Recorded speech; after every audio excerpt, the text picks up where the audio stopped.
Number 22, Batman Beyond: Return of the Joker. Batman Beyond is an original creation for the DCAU, taking place in the future of 2039, where a new Batman, Terry McGinnis, takes up the mantle after Bruce Wayne retired. This movie takes place sometime during that, where, as the title says, despite being decades later and supposedly dead, the Joker returns, looking as young as ever. And with Bruce not wanting Terry to get involved, because it's the Joker, Terry has to figure out how he came back while trying to discover what really happened to the original Joker decades ago. And look, I'm going to tell you, I love this movie. It's one of my favorite Batman stories ever. And to tell you why, I have to spoil it, and yes, I know this is a 2 decades old cartoon now, Jesus, but I think it's that good, so if you don't want spoilers, skip ahead. Because it turns out that this new Joker is a brainwashed Tim Drake, the last and youngest Robin, where decades ago he was kidnapped and tortured by the Joker and Harley, turning him into a mini Joker, driving him to become so insane, and even told the Joker everything, like who Batman is. And even crazy enough to kill the Joker. And all these years later, a microchip that was planted in him has been slowly taking over his consciousness and essentially has the Joker in it somehow.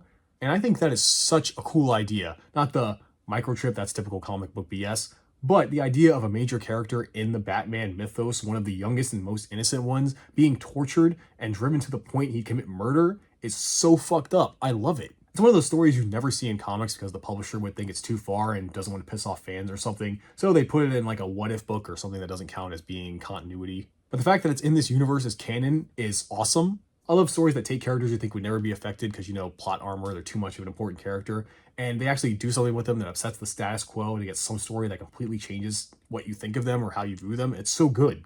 Also, I like Batman Beyond. Yeah, Bruce is the GOAT, but I like Terry, because he's younger, he acts more like a Robin, being more flippant, telling one-liners, and not really brooding at all. And I like that he beats the Joker not by outsmarting him like Batman would do, but by doing something only Terry would do, making the Joker trip up by telling him he's not funny. Funny guy. Can't say the same for you. Peter Brat. Who you think you're talking to? Not a comedian, I'll tell you that. Despite me loving the story, again, I have a major problem in that it does feel like a multi-part episode, not really a movie. Probably because you do kind of have to know a lot of backstory with these characters from the show. This is not a standalone thing, really. Also, I don't like the ending with Terry just shorting out the microchip and now Tim is fully cured, everyone's fine, no one else got hurt, even Bruce is alive even though you thought he was dead. I don't know, with how tragic that Tim torture stuff was, I kind of was hoping for a more, not sadder ending, maybe something bittersweet, like Terry did save Tim at the end, but something fucked up with his brain, and he's still kind of Joker, or maybe actually killing Bruce, forcing Terry to step up and become the one true Batman. Something to shake it up a bit more. I don't know, I guess that's just a me thing. Overall, though, I still love this story. Another banger from the DCAU. It's definitely one of my favorite movies of all time.